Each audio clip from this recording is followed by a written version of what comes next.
महापालिका पोलीस आणि महावितरण यांचा एकत्रित नियंत्रण कक्ष 1 जूनपासून कार्यान्वित होणार. महापालिका आयुक्त सौरभ राव यांचे निर्देश.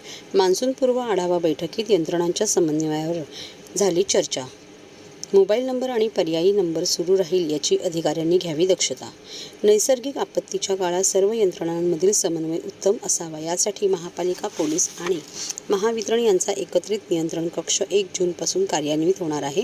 कोणत्याही प्रकारच्या आपत्तीमध्ये यंत्रणांनी अतिजलद प्रतिसाद द्यावा, त्यावरच त्यांच्या कार्यक्षमतेचे मूल्यांकन होईल, असे प्रतिपादन ठाणे महापालिका आयुक्त सौरभ राव यांनी सर्व यंत्रणांच्या मान्सूनपूर्व आढावा बैठकीत केले.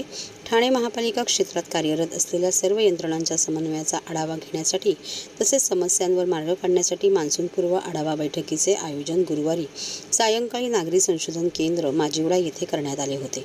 महापालिका आयुक्त सौरभ राव यांच्या अध्यक्षतेखाली झालेल्या या बैठकीस अतिरिक्त आयुक्त 1 संदीप माळवी, अतिरिक्त आयुक्त 2 प्रशांत रोडे, नगर अभियंता प्रशांत सोनाग्रा यांच्यासह महापालिकेचे सर्व उपायुक्त, सहाय्यक आयुक्त, विभागप्रमुख आदी उपस्थित होते. त्याचबरोबर जिल्हाधिकारी, पोलीस आयुक्त, प्रादेशिक परिवहन विभाग, तहसीलदार, शासकीय रुग्णालय, मध्य रेल्वे, हवाई दल, जिल्हा आपत्ती व्यवस्थापन अधिकारी, Mahavitaran, torrent power, MIDC, MMRDA, ST महामंडळ, ठाणे मनपा परिवहन सेवा, Mahanagar gas, Aniruddha academy of disaster management, लायसन club, Jamaate Islami Hind, Indian red cross यांचे प्रतिनिधी या बैठकीस उपस्थित होते.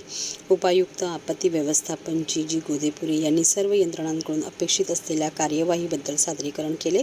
उपस्थित प्रतिनिधींनी त्यांच्या विभागांच्या मान्सूनपूर्व तयारीबद्दल माहिती दिली, तर बैठकीची सांगता अतिरिक्त आयुक्त 1 संदीप माळवी यांनी केली.